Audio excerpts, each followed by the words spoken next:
తెలంగాణ ప్రాంతంలో తెలంగాణ రాష్ట్రానికి గిరిజన మంత్రి ఇక రాడా? గిరిజన శాఖ మంత్రి ఇక ఉండదా? గిరిజనుల యొక్క బతుకులు ఏమైపోతున్నదో ఒకసారి తెలంగాణ రాష్ట్ర ముఖ్యమంత్రికి తెలియదా? గోదావరి పరిసర ప్రాంతం మొత్తం కూడా మరి ఒక 2 పార్లమెంట్ స్థానాలు ఎస్టీ ఉన్నాయి, 12 నియోజకవర్గాలలో ఎస్టీ ఉన్నాయి. మరి ఈ యొక్క ఎస్టీలకు సంబంధించిన సోయి మరి ఈరోజు తెలంగాణ రాష్ట్ర ప్రభుత్వానికి లేదా? ఈరోజు మరి ఏజెన్సీ ప్రాంతాలలో ఉన్నటువంటి చట్టాలను ఇంప్లిమెంటేషన్ చేసే అంత మరి ఈ యొక్క తెలంగాణ ప్రభుత్వానికి లేదా? 170 యాక్ట్ యొక్క చట్టాలను కూడా మరి ఈరోజు అధికారులను దుర్వినియోగం చేస్తున్నారు. ఈ యొక్క చట్టాలను మరి తుంగన తొక్కుతున్నారు. 170 యాక్ట్కు సంబంధించిన చట్టాలు మొత్తం కూడా ఇంప్లిమెంటేషన్ అవుతలేదు. భారత రాజ్యాంగము మరి రచించిన డాక్టర్ బిఆర్ అంబేద్కర్ గారు మరి ఈ రోజుకి మరి 75 సంవత్సరాల వసంతాలు వస్తున్నాయి. మరి ఈ రోజు రాజ్యాంగం అమలుకి వచ్చి కూడా మరి ఇప్పటికి కూడా నేటికి కూడా ఈ యొక్క రాజ్యాంగానికి సంబంధించిన చట్టాలు 5వ షెడ్యూల్ ఉన్న చట్టాలు నేటికి కూడా అమలు కావడం లేదు. ఒకసారి ఎందుకు అమలు కావడం లేదు? అసలు ఈ యొక్క 170 యాక్ట్ ఏం చెప్తున్నది? ఇక్కడ మీరు ట్రైబల్ యొక్క నివసించే ప్రాంతాలలో, ఇక ట్రైబల్ యొక్క నివసించే ఏజెన్సీ ప్రాంతాలలో అక్కడ గవర్నమెంట్ ఆఫీసర్లు ఏజెన్సీ ట్రైబల్కు సంబంధించిన వాళ్ళే ఉండాలి. 317 రద్దు చేయాలి ఆ యొక్క జీవోను. ఎందుకంటే ఈ యొక్క 317 రద్దు చేయడం వల్ల అక్కడ ఏజెన్సీ ప్రాంతాలలో ఉన్నటువంటి ఏజెన్సీలకు కల్పించడం వల్ల, ఏజెన్సీ ప్రాంతాలకు ఏజెన్సీ వ్యక్తులకు కల్పించడం వల్ల, ఆ యొక్క ఉద్యోగులకు కల్పించడం వల్ల వాళ్ళు కూడా ఏజెన్సీకి సంబంధించిన వాళ్ళు ఉండడం వల్ల మానవత దృక్పథంతో వాళ్ళ యొక్క బాధ్యత నిర్వర్తించుకుంటూ నేను కూడా ఒక ఏజెన్సీ ప్రాంతానికి సంబంధించిన వాడే, నేను ఒక గిరిజన ఆదివాసీ బిడ్డనే అనుకుని పనులు కూడా చేయడం జరుగుతుంది. వాళ్ళ యొక్క విధిని నిర్వహణలోనే బాధ్యత ఏ విధంగా చేస్తారు? దయచేసి రాష్ట్ర ప్రభుత్వాన్ని ఒకటే నేను విన్నపించుకుంటున్నాను. అక్కడ సంబంధించిన ఐటీడీఏ ఎటు నాగర ప్రాంతంలోనైనా సరే, తెలంగాణలో ఉన్న ఐటీడీఏ ఏ ప్రాంతాలు ఏజెన్సీ ప్రాంతాల్లో ఉన్న ఐటీడీఏలు ఎవరున్నా సరే ఒక్కసారి ట్రైబల్కు సంబంధించిన అధికారులు మాత్రమే అక్కడ ఉండాలి. ఏ నాన్ ట్రైబల్కు సంబంధించిన ఏ అధికారులు కూడా ట్రైబల్ ఆఫీసులలో విధులు నిర్వహించడానికి లేదు. దయచేసి ఒక్కసారి మీరు ఆలోచించుకోండి. తెలంగాణ అధికారులు ఐఏఎస్లైనా ఐపీఎస్లైనా అక్కడ ఉన్న ఎంఆర్ఓలు అయినా అక్కడ ఉన్న ఆల్ డిపార్ట్మెంట్స్ ఎగున్నా కూడా ఐటీడీఏ ప్రాంతాలలో 29 శాఖలు ఉన్నా కూడా 21 శాఖలు పనిచేసినా కూడా ఏ శాఖకు సంబంధించిన వాళ్ళందరూ కూడా ట్రైబల్కు సంబంధించిన వ్యక్తులే అధికారులు మాత్రమే ఉండాలి. దయచేసి ఐఏఎస్ ఐపీఎస్ ఆఫీసర్లకు కూడా అదే విజ్ఞప్తి చేస్తున్నాను.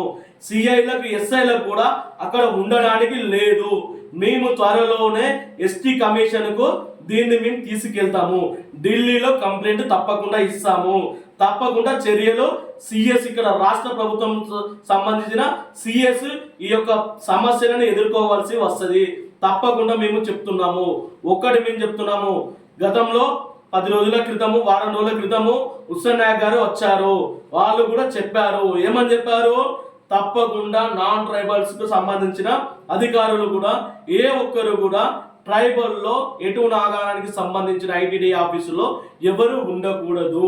దయచేసి రాష్ట్ర ప్రభుత్వం అలాగే జిల్లా కలెక్టర్ పిఓ గారు దీని మీద వెంటనే చర్యలు తీసుకొని ఒక సర్క్యులర్ అనేది రెడీ చేసి ఎస్టీ వాళ్ళకు సంబంధించిన వాళ్ళు ఎంతమంది ఉన్నారు, నాన్ ట్రైబల్స్ వాళ్ళు ఎంతమంది ఉన్నారు, ఉద్యోగస్తులు వాళ్ళని అక్కడ నుండి తీసుకొని వేరే ప్రాంతాలకు వేసి అక్కడ ఉన్న వేరే ప్రాంతాల్లో ఉన్న ట్రైబల్ను తీసుకొచ్చి ఇక్కడ ఎటు నాగారం ఐటీడీఏలే కానీ, భద్రాచలం ఐటీడీఏ కానీ, ఊట్నూరు ఐటీడీఏలే కానీ వేయండి. దయచేసి వాళ్ళందరికీ రాష్ట్ర వ్యాప్తంగా నేను విజ్ఞప్తి చేసుకున్నాను.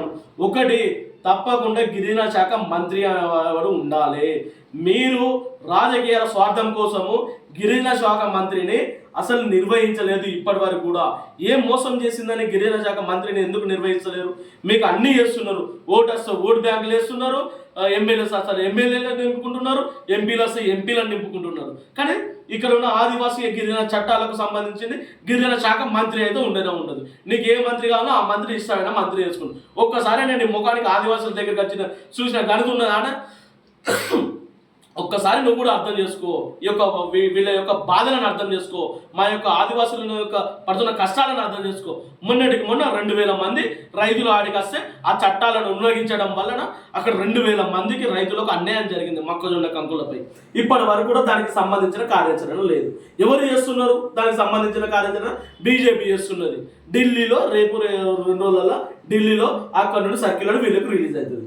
ఒక్కసారి నువ్వు కూడా గిరిజన శాఖ మంత్రిని ఒకసారి పెట్టు. వాళ్ళ బాగోలు వాళ్ళ బాధలు అనేది ఆ గిరిజన శాఖ మంత్రికి చెప్తారు. ఇక్కడ ఇచ్చిన మా గిరిజన బిడ్డకు ఆడబిడ్డకు సీతక్కకు నువ్వు ఇచ్చింది ఆమె యొక్క కాసులకు పర్సంటేజ్లకు సరిపోతుంది, కానీ మా యొక్క దిక్కు అనేది ఎవరికి చెప్పుకోలేక మేము పోతాను. ఒక్కసారి నువ్వు కూడా ఆలోచించు. సీఎం రేవంత్ రెడ్డి దయచేసి విజ్ఞప్తి చేస్తున్నాం. ఆదివాసీ తరపున నుండి కూడా మేము కూడా విజ్ఞప్తి చేస్తున్నాం. త్వరలో తప్పకుండా కూడా ఈ వచ్చే మంత్రివర్గ సమావేశంలో ఈ మంత్రివర్గంలోనే తీసుకునే విషయంలోనూ గిరిజన శాఖ మంత్రిని ఉంచండి. లేకపోతే బయట తప్పకుండా స్థానిక ఎలక్షన్లలో నీ ముక్కు నేలకు రాకుతో నువ్వు బరాబరు నీకు బుద్ధి చెప్తాము. మేమే దీని ప్రజల్లోకి బరాబర్ తీసుకెళ్తాము. మా ప్రజానికానికి, గిరిజన ప్రజానికానికి, ఆదివాసీ ప్రజానికానికి మేము తెలియజేస్తాము. బిడ్డ రేవంత్ రెడ్డి గారు.